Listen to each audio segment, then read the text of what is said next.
with teams and everything, it's much easier now too. Yeah. So, all right. So I got two assignments that I have to work on.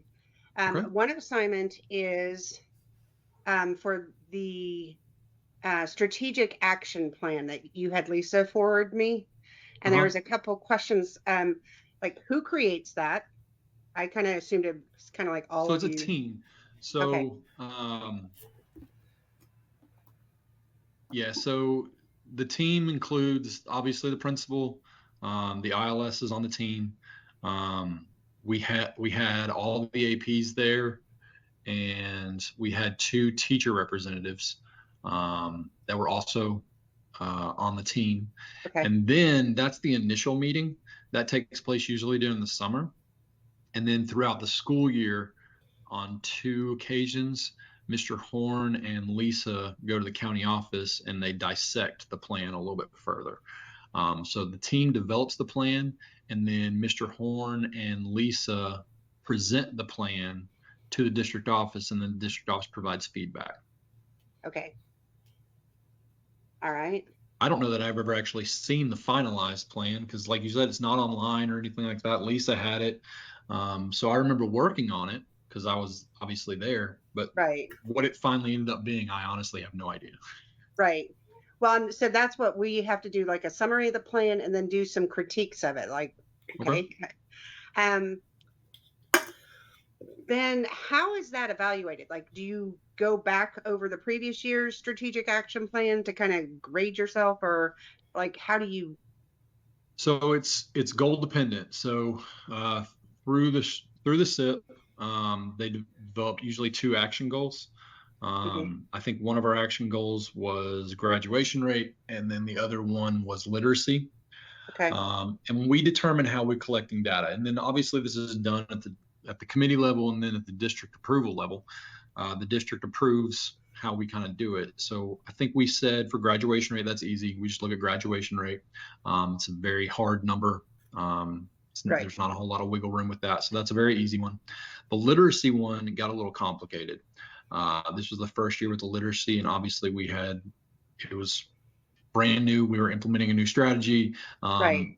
It wasn't, I don't know that it was presented in the best way, and it was a work in progress. And we knew that kind of going in, that it was going to be a work in progress. So I think that goal is probably going to change this summer in terms of how we measure it and all those different kind of things. I don't think we're going to change the goal. I think literacy is going to be a focus for some Right. time, but we are going to probably look at how we measure it. For this one, if I'm correct, I believe we looked at like average literacy scores in the big five: the math, science, social studies, language Mhm. arts, world language. I think we took averages for them. The initial score to establish that came from CCRPI. There's a literacy rating on CCRPI, and that's where the original baseline was. So to kind of answer your question, we look at CCRPI data to determine the baseline and then ultimately like the finished product. But to measure it as we go, to take kind of formatives, if you will, we look at the data from the data teams that you guys submitted. So the stuff that you guys were submitting to Lisa, that was our formative data. And then ultimately we'll get our CCRPI score in September, and we'll see if our CCRPI for literacy went up or went down. And that's kind of how we determine if we met our goal. Okay. So ultimately we are looking at hard data in the CCRPI in terms of literacy and also graduation rate. But in terms of checking progress and monitoring things like that, we do the formative checks that we did with the PLCs. Okay. All right. That answers everything I need for that piece. It's just like an old 2-pager, no big deal kind of thing. Now, this other one, the school improvement plan, I don't have to write a whole plan. I have to write like one thing and then come up with action steps, just like one section. So I had sent along these standards, and I want something that's realistic. So I'm not just treading water here. So, I don't even know where to start. So I guess that's the other part I needed to talk to you about. Like what would be like something good to put on a strategic school improvement plan? Sorry. School improvement plan, like ours right now is tied to literacy. Mm-hmm. That's what so the school action plan and the strategic and the SIP, they're essentially the same thing, in my opinion. So Right. we're focusing on literacy right now. That's our goal. The whole premise is rising tide raises all ships. So if we can get everybody more literate, then you're going to see more improved EOC scores. You're going to see more improved ACT, SAT scores. Graduation rate will go up. All those different kinds of things. So if we really focus in on literacy, all things will hopefully improve. So our strategic action plan right now is heavily focused on literacy and implementing the literacy within the PLCs and things of that nature. Another thing we're currently doing right now is with our graduation coach, we're tracking data and monitoring students who are at risk and trying to keep them on track for graduation. So when we talk about the school improvement plan, they really want it to have a narrow focus. So that's why we really focused in on two things. We focused in on the literacy and we focused in on the graduation rate. And that's kind of how we're attacking it right now.